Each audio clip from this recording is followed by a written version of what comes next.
you. Thank you. So I noticed that the last, 2 or 3 or so weeks, we've talked about basically consciousness. Somewhere, I think it was last month, we talked about, Christ consciousness. I don't remember the exact titles, but along those lines. So we've been talking about consciousness.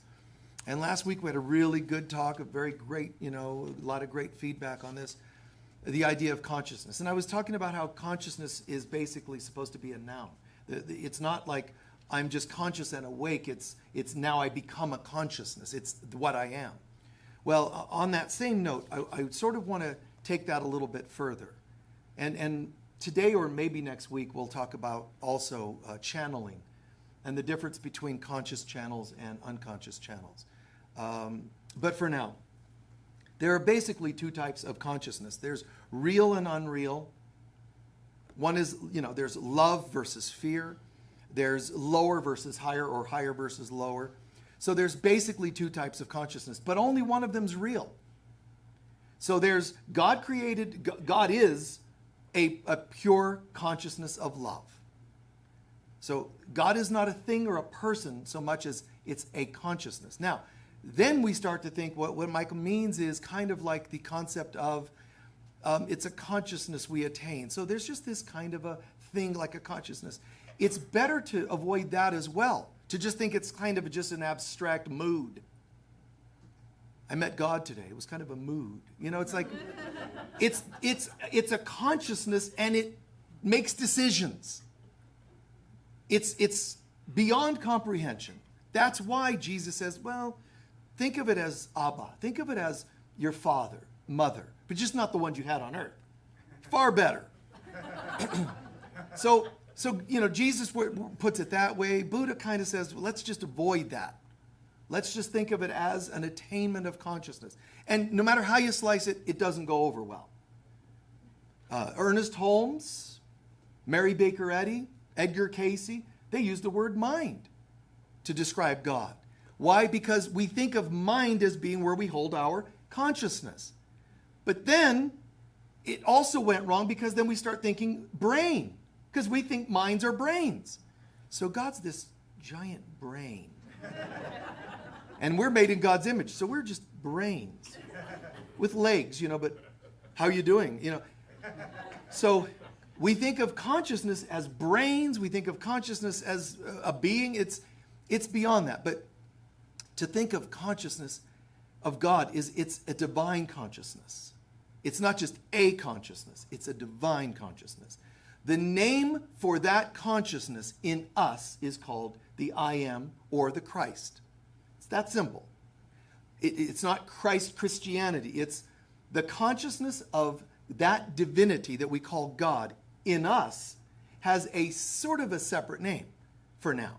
We can still say the God that is also the God that's here in us. But we're not the creator of ourselves. So it's fair and appropriate to say there's the divine consciousness of God and there's its created extension of itself. That creation is called the Christ or the I Am in me, any one of us. So God is this perfect, holy consciousness, created me in its image. Therefore, I too am this perfect, holy consciousness. That, if we just put a period on that, we're good. But there's a problem because we decided to manufacture another consciousness. And simply put, we could say the other one is unreal, of course, first of all, but the other one is our human consciousness. So there's our divinity and there's our human. Some of us love to think of the human one as being the same as the divine. It is not. A human can die, your divinity cannot. Human consciousness was created before you had a body. Human consciousness was created as a statement that I am no longer, I have an announcement to make. We're one with God, everything's peachy. We're made in God's image, we're one with God, everything's great. Then one day we said, hey, we have an announcement to make. Instead of being wholly unlimited beings, let's be insane. Let's be limited. Let's try out what limitation is like. Now, what does consciousness do? You hear it as thoughts create. Well, when consciousness says, I wonder what limitation would be like, consciousness now becomes the consciousness of limitation, which is not conscious at all. If we remain conscious of who we are, we maintain the consciousness of God or divinity. So what I'm conscious of will determine my consciousness. And if I focus what you could hear, some of you have heard as, think positively. Those are mundane ways of saying the same thing, I guess. That what you put your energy on, what you put your focus on, what you put your consciousness, whatever I'm conscious of. I'm conscious of being an unlimited being. That means I'm becoming, once again, the consciousness of the I am or Christ self. If I decide to be more conscious in my day-to-day life of wounds and hurts and revenge and angers and so on, then I'm actually losing my conscious self. I'm not conscious at all. I'm going to sleep. Divinely speaking, I'm just going into like a sleep state, which is basically surrendering our divinity. We say these phrases all the time, but we're not understanding their depth and the connection. Like when we walk around saying things like, oh, someone took my power away. No. You have to be handing it out. You're made in God's image. Somebody is not capable of walking up and extracting your consciousness. And when you say, well, they took my power, I didn't mean my consciousness, where do you think your power comes from? So you have to decide to be unconscious and therefore lose your consciousness for people to then take your power away, seemingly. What's the solution? Oh, I guess remembering. If you chose to forget who you are, remembering would be the only solution. Well, okay, how do I remember? Ayahuasca? No. How do I remember? Finding my soulmate? No, you're going to forget even more. Remembering, what do you think the word means? To reassemble, to remember the dismembered parts. And if I have become dismembered, where my consciousness and my conscious self and my Christ self are all over the place. I lost my Christ self when I became religious thousands of years ago, and I saw the corruptions of religion. I gave up on religion. I lost faith in love and romance and partnership because of this wound, and over here this, and over there that, guilts and shames and judgments. I'm all over the place. If you've lived even just 100 lifetimes, over 1 million years, and your wounds pulled you a piece here and there, do you know how dismembered you are? I mean, there's bits of you everywhere. You're this being that just exploded throughout history, and fragments went everywhere. There are fragments in other solar systems. And people are like, I'm going to wake up. How? How are you going to completely wake up? Because waking up means you're going to remember who you are. But you got to then find all the dismembered parts. You can't. You can have glimpses of waking up, but you can't fully wake up because you don't know where you are, all your bits. But God does. So when you call on the Divine Mother and you say, Mother, I'm just not myself. She says, I know. And you say, I just feel like I'm fragmented. I don't know where trust went. I know, honey. I know. So I'd like to surrender and have you be my guide. She's like, inside she's like, woohoo, or it's about time, depending on what mood she's in. So she's got that on the inside. That's what she's thinking. On the outside, and so it is, beloved. It looks real steady and calm, but people have forgotten what it means to call on God. They put these religious terminologies and religious concepts to it. I'm so pleased that I've been teaching these concepts forever, for lifetimes. But I'm really pleased that before, when I was on tour all the time, I could say these things, but within certain measures. Because I'm a guest, so certain terminology. I mean, I've had certain terminology, because I've had churches tell me, we don't want you to use the word God, and so on and so on. Which is really weird if you think about it. Where are we? I thought we were in a spiritual center. What we're doing to teach us and show us where we're at and where we'd like to go. And she matches our consciousness perfectly. She can't manifest something you don't believe in. And she can't unmanifest something you do believe in. It's the most beautiful relationship. When we pray, sometimes what we don't realize is we're asking the mother to unmanifest things we believe in. So we're like, Mother, please end this relationship. Make this person leave me alone. And she's like, I would if you'd stop believing in them. You still believe that you have low self-worth, so you manifested somebody to be that for you. If you change your mind, you change your experience. But what do I mean by change your mind? I don't mean your brain. Your brain is nothing but a materialization of consciousness, your beliefs. And all it does is wire neurons to match, to like do a three-dimensional manifestation of consciousness. You have to change not your brain, you change your consciousness.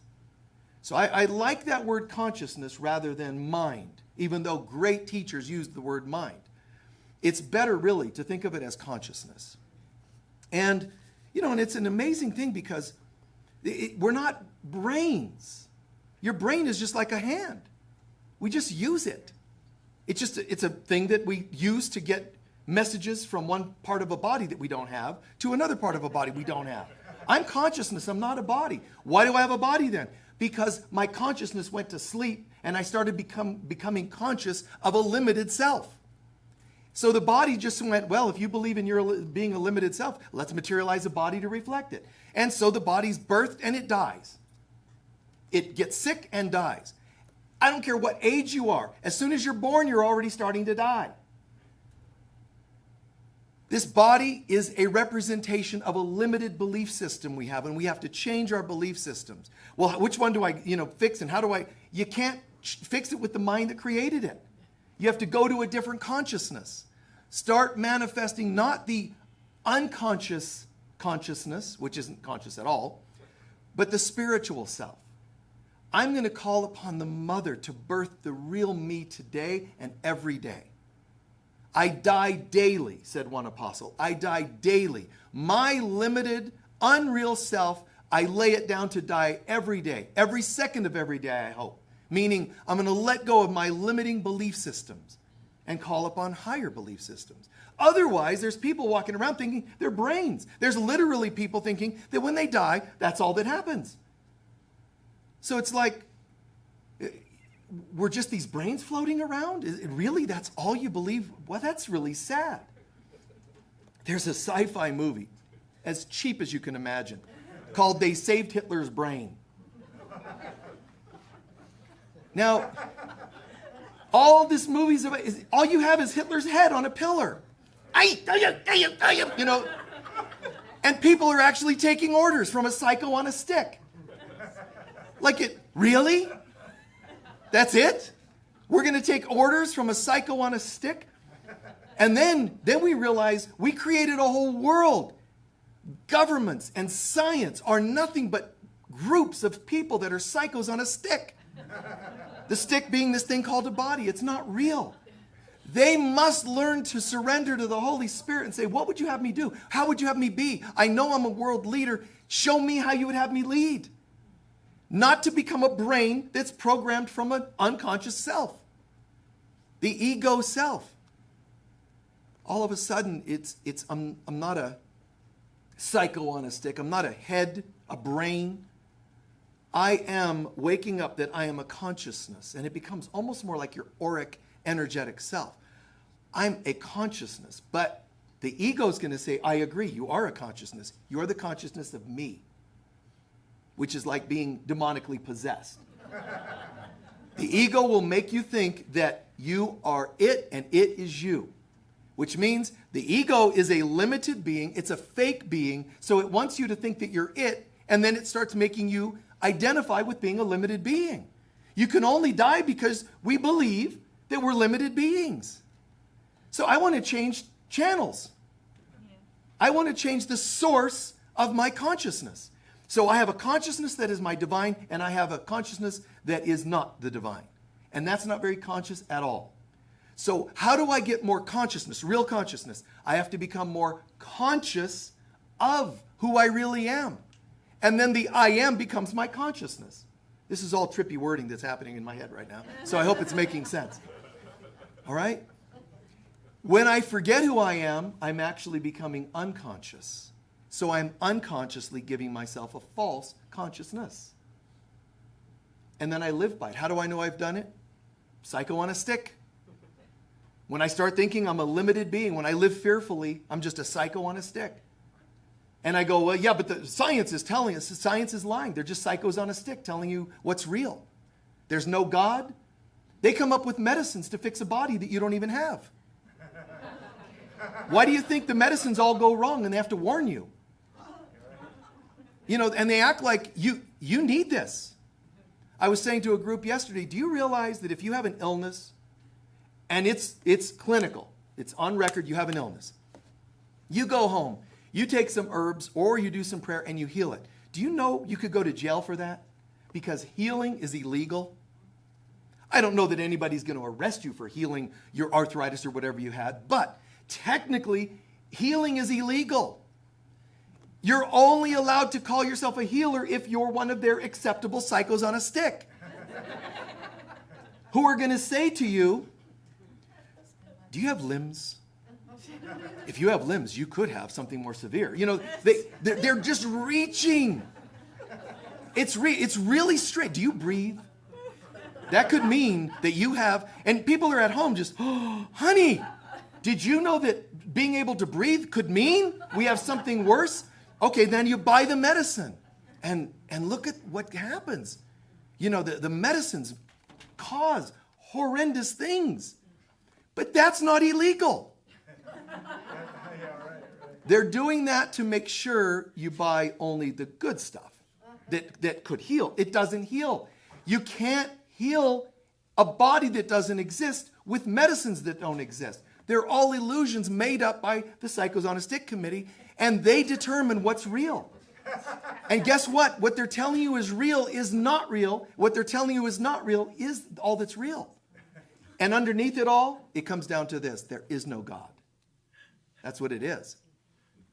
As soon as someone convinces you you're a body, you're going to need to take care of that body. You're not a body. If you're a body, you're a limited being. So you have these committees of egos trying to basically control everybody else, saying you are also a limited being because you're an ego just like we are. If you say no, they crucify you. When you say no to the concepts, like Martin Luther King, they'll just shoot you. Or they'll persecute you. It's the strangest thing. But underneath it, it's not just mispolitics or misscience or misdirected or, misinformation. That's all there. Those are symptoms. Underneath it all, this is the ego's ultimate way of eliminating God from our vocabulary, from our existence, our life. I want to make sure that you do not have a capital C consciousness. I must make sure, because if you ever go back to having a capital C consciousness, I don't exist, the ego says. So I must, at all costs, make sure I cover this. So if it infiltrates enough minds that allow it to infiltrate, if it infiltrates enough minds, it becomes committees that start running the world. And then we're left going, well, wait, what do we do? Mask or no mask? Marry or don't marry? Right? What are we going to do? Take medications or should I not take? Do I do chemo? Do I not do chemo? And as soon as you do this, you're starting to have duality. A right and a wrong, and I don't know. This is called the tree, eating from the tree of knowledge of good and evil. It's called the tree of opinions. That's what it is. I don't want that. I don't choose that. I'm not interested in getting into a world where it's pulling like this. I want to know a world that's here. It's called consciousness. I am as God created me, and I will to be the Christ on earth. Now, how can I make decisions based on that reality? Not the one where I question who I am. I start learning, the more I become conscious of who I am, do self-healing, self-awareness, learning, the more I use my conscious self, I make conscious choices to improve my being, the more I start to find my center. And the more I start to find my center, I'm finding my real consciousness. Conscious choices to become consciousness. Unconscious choices, creating a false consciousness. And sadly, people are just walking around the world in that false consciousness. And then having enough power to tell other people that that's the only consciousness there is. You should be afraid. You're lucky, you're even breathing today. You should be living in fear constantly. And if you become afraid enough, we can sell you something to numb your fear. And so underneath a lack of consciousness is every form of addiction. Right? Every form of addiction. Look at commercials. There's a scene of a family arguing, but not when they bring out the macaroni and cheese. All of a sudden, there's smiles on faces. All of that is programming unconscious people. Underneath it, I'm not saying you instantly go, oh, mac and cheese is the solution to all problems. Not consciously. You're being told that there are things that are the answers. You're being shown misery, solution. But none of it's true. The I am in me is incapable of being miserable, first of all. So if they had a real commercial, it would say, this is who you really are and you need nothing. Next commercial. This is who you really are and you need nothing. But that nobody can buy, what are you going to do? Nobody's going to buy something, so now they can't sell the spots on the TV and whatever. So underneath that machine, it's just ego. It's going to look like money and pharmaceutical and blah, blah, blah, blah, blah. And I'm not going to wrong any of it. You sprain an ankle and some pharmacy sells you something, a hot pack or a cold pack or whatever. Our job is not to say, no, it's part of the illusion, and I'm not supposed to feed into the illusion. Now you've made a religion out of that. Take the ice pack, put it on, and then laugh at it and say, isn't this funny? I am as God created me, and yet right now I think I'm an ankle. Just be able to laugh at it. It's a funny thing. I got my foot up, and it does throb a little less when I have it elevated. Just forgive yourself for still believing that any of this is true and real and has power over you. Don't make yourself not buy into it. You already bought into it. The fact that you can even sprain an ankle and think that you have an ankle to sprain. You already bought into it. The job is to forgive. So put the ankle up. You already think you have an ankle, therefore it could be sprained. Just forgive now. Did you even heard me say that? Just be able to say to yourself, whatever illusions I have about myself or others, I'm surrendering them to the Mother. And now you didn't have to sprain your ankle today to prove it to yourself. See, the pain is just a hard way of learning the lesson that we could have learned the easy way. So we are all in this boat together. It's an illusion. It's just a craziness. And this world just keeps perpetuating itself. Our job is to be silent in a sense and forgive. It's not to actually just to picket and force people. This is an illusion. We're not going to have that anytime soon. In Sedona, Arizona, there was some picketing today. Unity Church sponsored pickets. You're all an illusion. You're not even here. Why drive your cars as they drive by? Don't drive. You don't even have a car. Like they would lock us all up. Even though what we're saying is true. It might be true, but it's not honoring where people are at right now. So the honoring of where people are at. That's partly what the Bible meant by let people tell you their dreams. Let people speak their mind, so to speak. Hear what they have to say. That doesn't mean enable hurtful behavior. And that's one of the most challenging things in our lives. When someone wants to be conscious and awake, they develop the consciousness of their I am or God presence.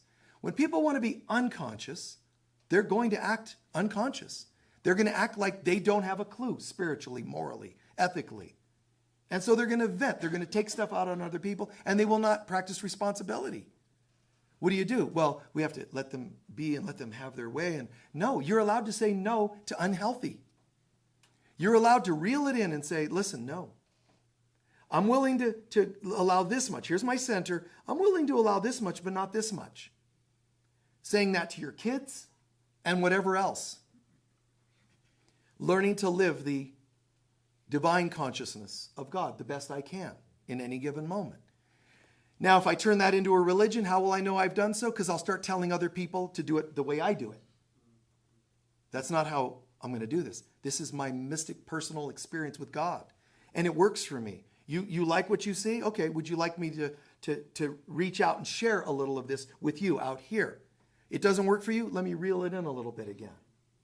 That's my responsible behavior, and that's my boundaries. Boundaries are not walls. They can extend when people are like right at the gates going, could you shine a little of that light my way? Sure.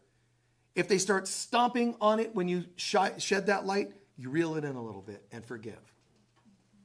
That's another way of describing our walk on earth. Where ultimately it's impossible for us to lose our consciousness of God. So the I am presence is here. I didn't really lose it, but I forgot it. What's the solution? What's the opposite of forgetting? Remembering, right? But also the play on word. How do I get to that place from where I forgot to remembering? The word forgetting is because people are always into getting. What's the opposite? Giving. So instead of being forgetting, I'm going to practice being forgiving. So forgiveness is the solution that brings my remembrance. And so strangely enough, we're waiting for the world to get it so that we can now be spiritual. And it actually does not and cannot work that way. This is a fallen world that's a reflection of people who forgot who they are. The solution is not, I'm waiting for the world to fix itself.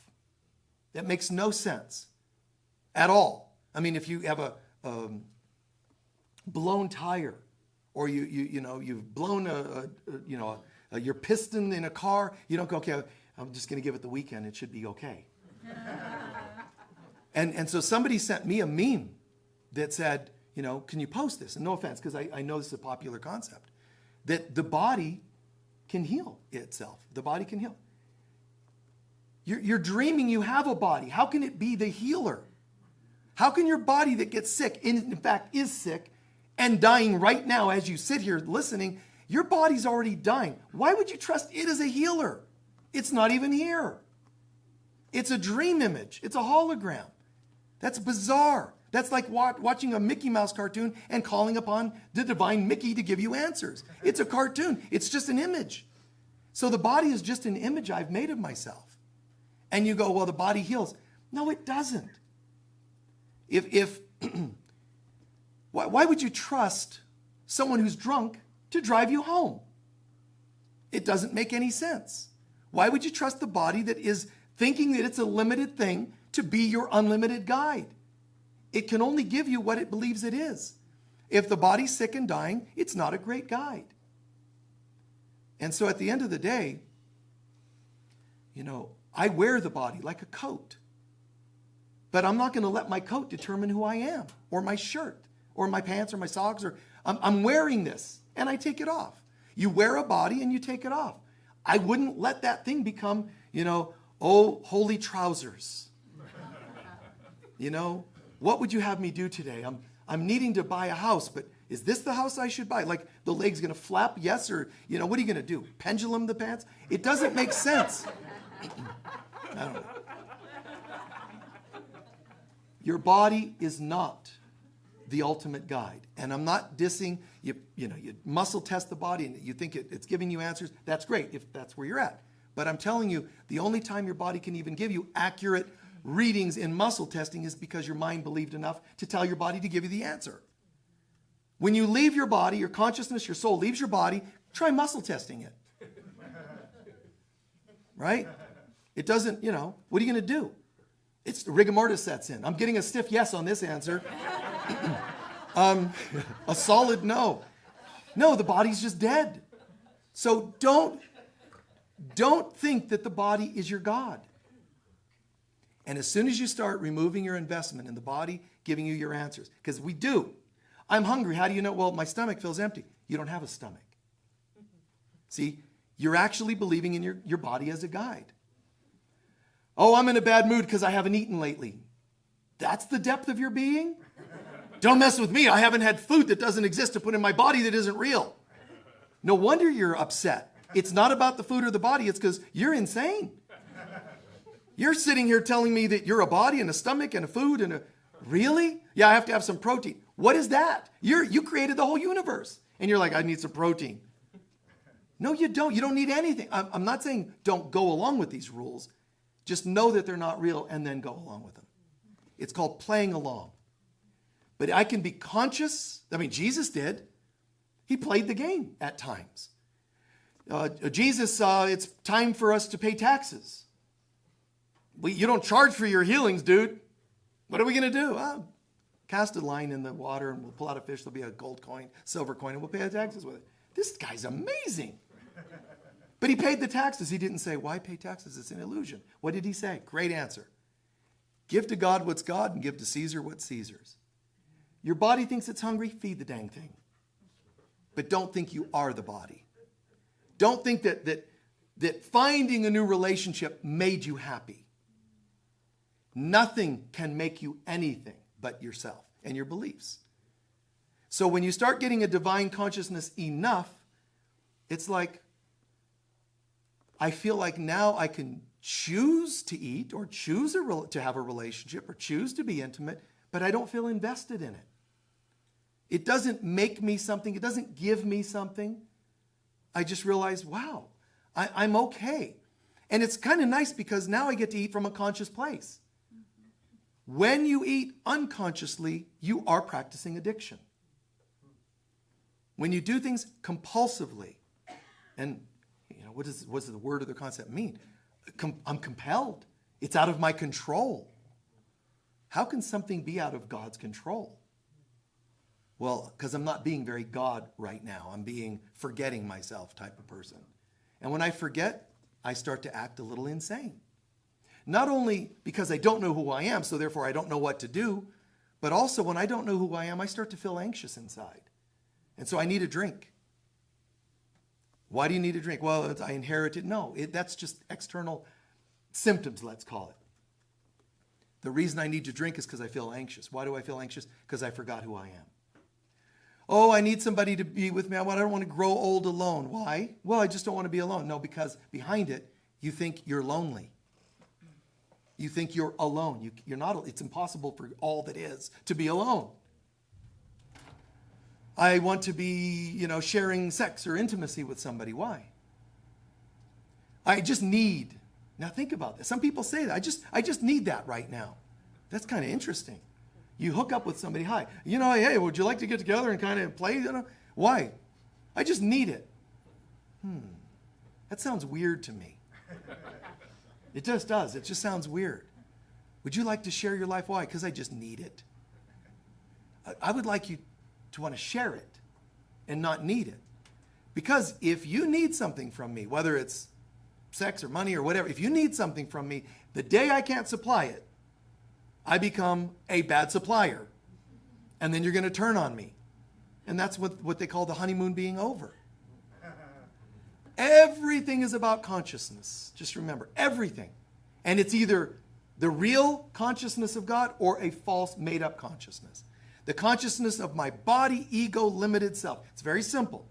And some people are, again, they want to inflate the value of the body. I'm not going to deflate it, even if it sounds like I am. So change the wording. You're either an unlimited being or you're a limited being. They can't be mutually, they're mutually exclusive. They can't coexist in the same space.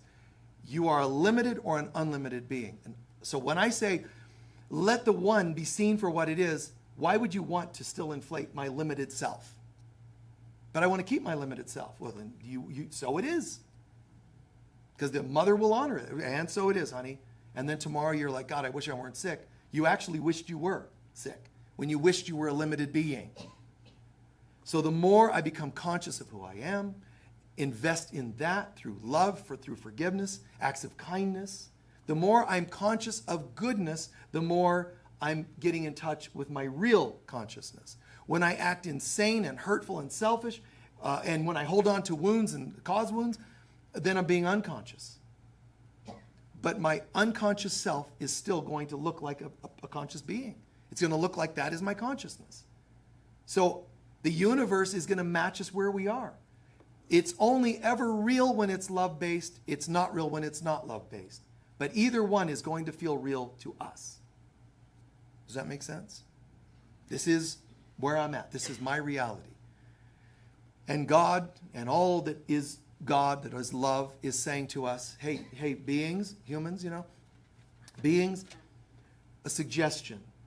At some point, when you kind of get fed up, tired, whatever, of being a limited being in pain, whether that's your broken heart again, whether it's childhood wounds, when you're done with that limited identification, there's another choice you can make. The realization, and it's called being born again. The realization that you're an unlimited being. You've never not been an unlimited being, but you can put overlays. You can put a disguise, a mask on, and wear that like that's yourself, but it isn't. So what's nice is we can celebrate saying, man, I am so grateful. It's the ultimate gratitude prayer would be that nothing ever happened.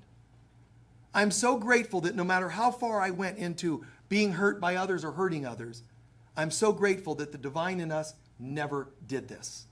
It was only my false self. And as soon as I'm ready to say I'm done with my false self, it ceases to exist because it never did. And I start becoming the consciousness of God again. So it's really beautiful. I'm so grateful that it's a choice I can make. This isn't, once I pay enough lifetimes of karma, once I suffer enough, once or hell, if you prefer that. Hi, you're about to enter the afterlife. Tell them what they get, Hal. Well, you can do number one, hell, just eternal damnation. Or time payments, reincarnation, which is hell, just paid over a long period. That's all it is. You're in hell instantly frying or lots of simmerings called lifetimes.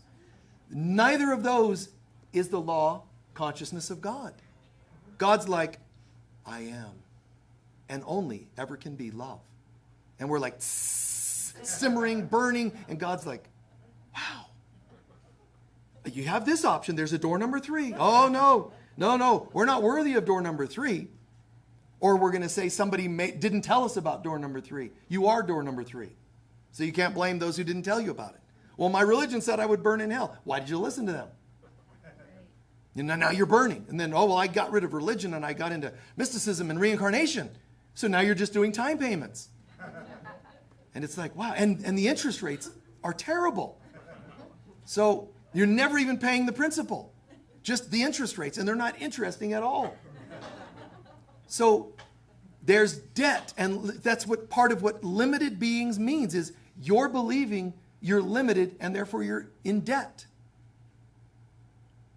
Unlimited means I have no debts.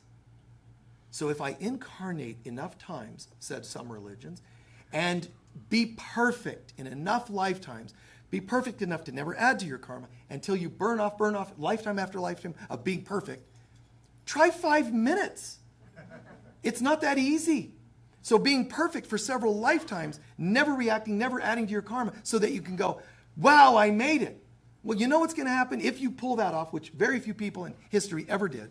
But if you pull that off, it's not going to be easy. And you're also no fun to hang around sometimes, but if you pull it off and you act perfect all the time, here's what's going to happen. You're going to be like, perfection, no judgments, love, peace, service, great, 12 steps, all kinds of things you do to just stay really, really pure. Think God thoughts only, beautiful, wonderful. And then it comes, I'm clear. Oh my God. And it's wonderful. There's this, I'm clear, I burned off all my karma. And then one moment after that, I never had any karma. What the hell was I thinking? I went and invested all this time to train to be perfect, and I was perfect. I had it all along. And it's just like your angels are going to be like, why do you think we kept making you dream about the Wizard of Oz where you went, there's no place like home. There's no, click your heels. You had it all along. You were wearing the damn slippers. All you needed was to repeat the mantra. There's no place like home. And then, you see, so it's kind of ironic. Even if you work at being perfect and you pull it off enough lifetimes, you're only going to then come to the realization that you never were not divine. It just seemed like it. You acted like it. But the acting on a stage doesn't mean it's real. All the world's a stage. It's one of the most brilliant statements ever. And Each person's playing their part, but what's important to remember is each person is playing the part we assign them. You didn't consciously assign them, unconsciously. And all that you did to assign them unconsciously was to be vague about who you are, and everybody slots themselves into position. You're not consciously saying, I want to be punished or suffer in my relationship. All you have to do is not know who you are, and everybody starts slotting into position. Just not filling the position with the I am means you're allowing that which I am not. I didn't fill my day with consciousness, so unconsciousness automatically fills. That's one of the saddest things about life on planet Earth, is that choosing God is a conscious choice we have to make, because you have to become conscious to do it. Unconscious life, hurtful, painful life, limitation life, sickness, illness, poverty, those things are not coming from my conscious self. They're coming from my unconscious self. That's why we say forgiveness restores it. But do I shame those that acted those roles out? Well, why shame them? They were just reflecting my insanity, my choice to forget who I am. What we're doing wrong about this is blaming them for us forgetting who we are. I would have remembered, but you know what they did to me? Which is back to where we started. They took my power and whatever other terminology. Guys, that's why the terrible, horrendous word that nobody wants to hear, responsibility, is not the same as blame. It's, oh my God, this is so funny. Do you know how many people, let's say it's 10 people that I blamed for my not feeling happy today. There's one that, they conned me into buying a car I couldn't afford, so now my payments are really stressful. There's that person. And then there's somebody else, and somebody cut me off on the road. Somebody made me late to work. All my misery today. And it's just today. And I've got a list of, say, 100 people that took away my happiness or never gave it to me. Everybody's doing one of those two things. Taking it or not giving it. Then apply that in the concept of relationships. Why do relationships end? Because of what people did do or wouldn't do that I wanted them to do. And that's all conditional, and it's all messed up limitation consciousness. Oh my God, I'm sorry for the insanity. I love you. Please forgive me. Sorry about all that. Thank you. The Ho'oponopono prayer of Hawaii. We say of Hawaii, but it's beyond that, okay? But still. All right? I say it's from Hawaii so you understand why I said Ho'oponopono. You'll understand that, I wasn't, misspeaking. As soon as I say it's a Hawaiian, oh yeah, that explains the, but it's this beautiful prayer. It's a responsible prayer. I'm sorry, please forgive me. In reality, why am I sorry? Because I forgot who we were. Please forgive me for venting that out on you. And I really love you. I really love you, meaning not I'm romantically inclined with you. I love you, meaning, and now I want to see who you really are.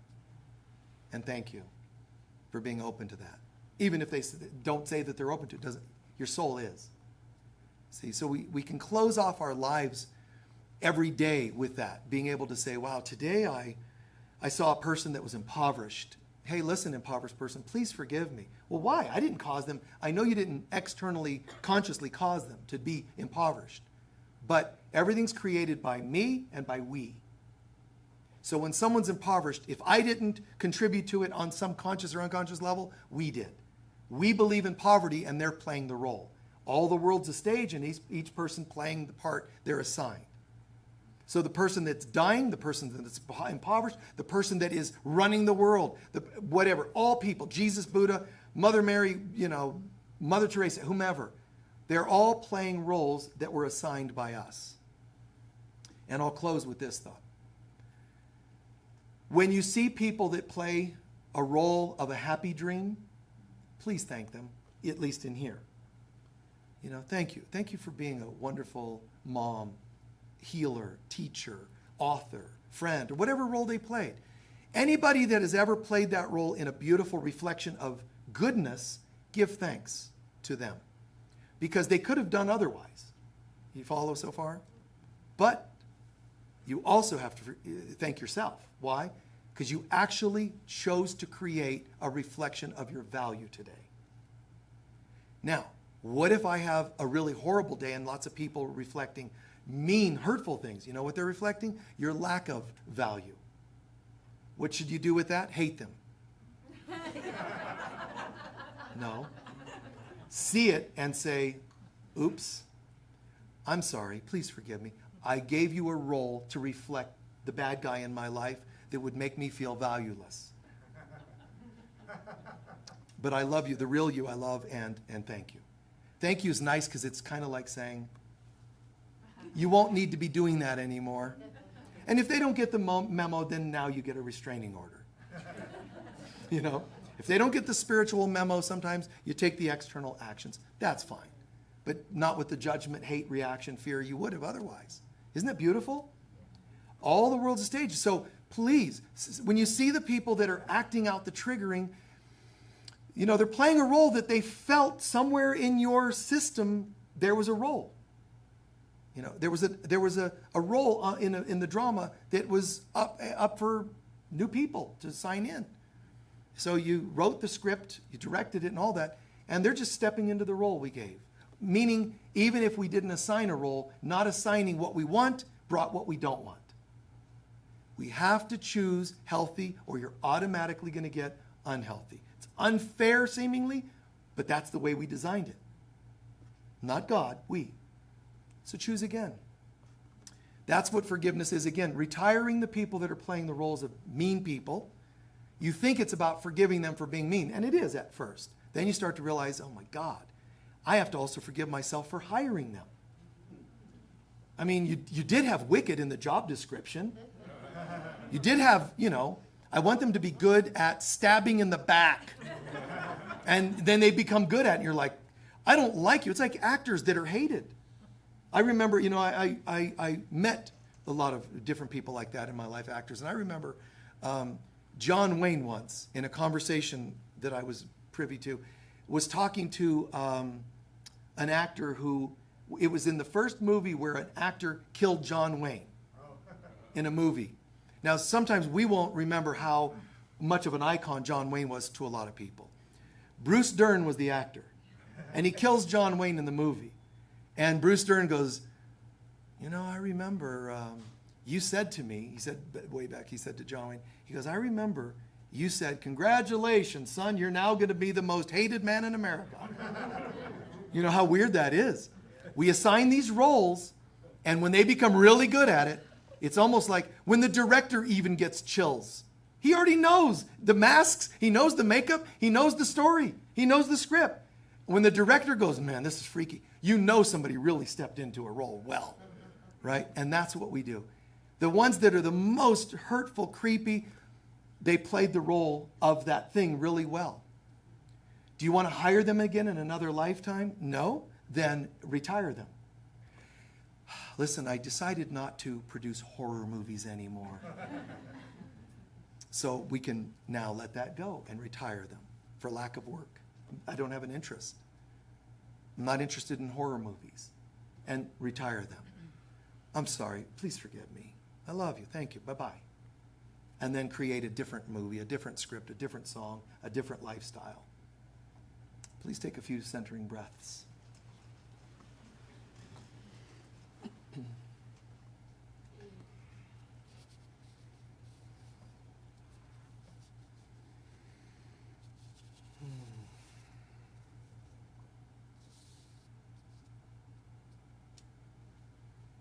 Setting aside all stuff of this world. It's very nice just on an inhale to say, I am. When you exhale, at peace. Or the word relaxed instead of at peace if you prefer. And just let that wave kind of kick in, almost like a hypnosis, a positive relaxation exercise. First, let it help you relax and set aside the body.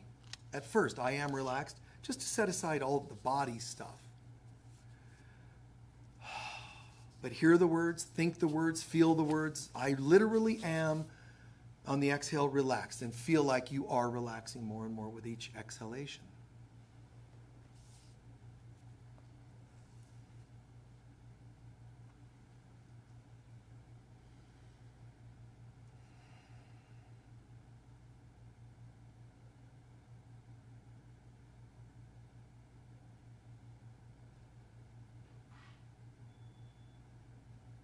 just very casually become aware of all the ways we've invested in a limited self.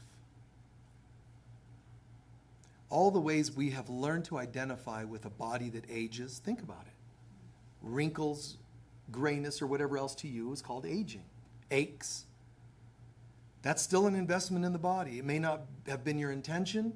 Think of the ways you invest in the body. Seeing the aging in other people. Wanting things of the body. I need a drink is still another way of investing in, I'm a body and I need a drink to calm me down. I need my medicine to balance my heart. Don't make it good or bad. Just see all the different ways we're each investing in being a body. Driving here today instead of walking means you invested in thinking you needed a car to get you here. It saved you from walking.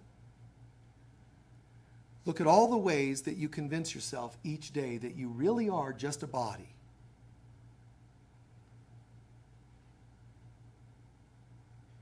I want someone to hold me and hug me. It still means I'm a body. I'm not needing to judge it, just see it. I'm overweight, I'm underweight. Look just very, gracefully. Don't get pulled into any of it. Just, I actually do think I'm a body. I wash the body, toilet the body, feed the body, sleep the body. How much, what proportion do you really think in each given day are you not identifying with your body or being your body? And when we're really honest, we would come to the conclusion that a minimum of 90 and then plus % of the time we're identifying with being a body.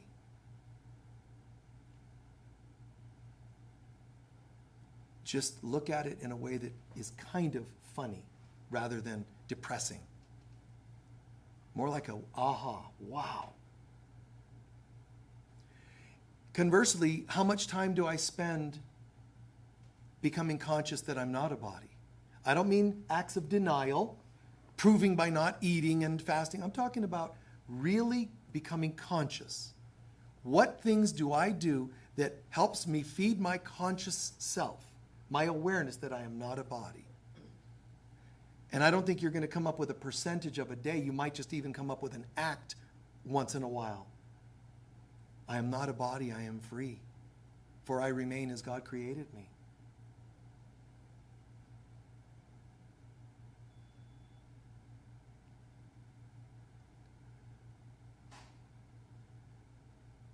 Imagine for just a moment what things you could do, practical things you could do that would help confirm that you're not a body. Mystics would stop eating. Some would not sleep on comfortable mats or whatever to prove they're not a body. That's not the solution. But do it for just a moment. What kinds of things come to mind could you do to confirm I am not a body?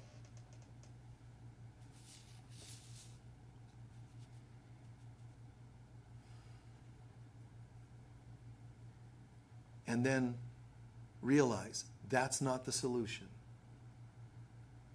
which makes no sense. Doing these things, not doing these things, and neither's the solution. What else is there? Doing and not doing. There's being. So it's not to stop doing things or to start doing things. We close the last bit of our meditation with the third option, which is, what if I'm in a state of being where I forgive myself for thinking I do need to do such and such once in a while? Be in the forgiveness so that we can land back to who we really are. In other words, change the way you do it. I'm not going to eat because I'm a body that needs fed, or else. I'm not going to take my medication, or else. I'm going to take it with a full awareness that I'm just playing the game. It's called being in the world, not of the world. So spend the last portion seeing how you can pull that off. Still doing, but from a different place.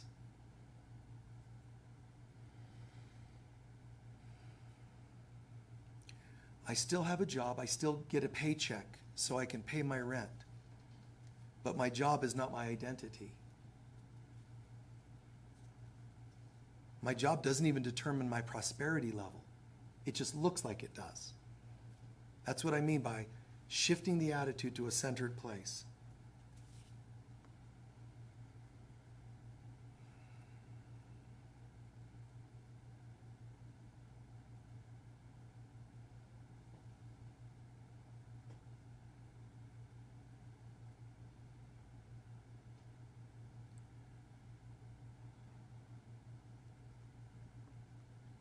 The last few breaths with an attitude of, I feel peaceful now. I feel more at peace with the struggle between doing and not doing. I feel more peace somehow.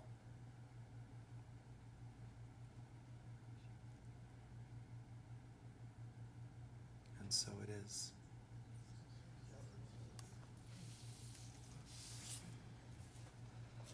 Very nice, thank you. Okay, thank you. So just take a moment to integrate, stretch out a little bit, enjoy what you gained from the meditation, from the talk, from the sacred reading, or the prayer today. Remember that our consciousness is determined by whatever we put most of our consciousness on. Whatever I'm most conscious of will determine my consciousness. Which wolf you feed in the Native American tradition, some of you have heard of that. So whatever I'm most conscious of determines my consciousness. Conscious of love, peace, joy, forgiveness, that's going to become my consciousness. That's the food I'm putting into becoming that consciousness. Fear, hate, resentment, that's what I'm becoming conscious of. That'll determine my consciousness. And it's not a great one. In part, what we're only saying really is let's just feed the only one that's real. Right now, it might sound like two choices. Let's feed this one because it's nicer than this one. Only this one's real, ultimately. So why not just feed the only one that exists? Why is the other one painful? Because it's painful to invest in things that aren't real. So a little stretching out and a sense of gratitude. We're going to do our closing prayer. All right. Yeah, that's what they are, yeah. Centering. Feel the gratitude. Feel, oh my God, what a great vibe today. Anything that feels like it's not a great vibe, I'm going to work on and transform into one because I'm going to take responsibility. Change what I can and I will accept what I can't. And all that has already this day, this week, this month, this year, already that has been good in my life. And in this moment that I'm reminded of those good things. All else, I give to the Mother to transform and bring me as goodness. I choose to see the goodness as God sees. I choose to be as God is, feel as God feels. And I get to this place of a complete knowing that the light of God surrounds us. We are the light of God. The love of God enfolds us. We are the love of God. The power of God protects us. We are the power of God. And the presence of God watches over us. We are the presence of God. Wherever we go, God is, I am, we are, and so it is. Is that true? Yes. Yes, always. God bless you all. Thanks online. Thanks folks from around the world. Thanks for the folks here. We'll see you all.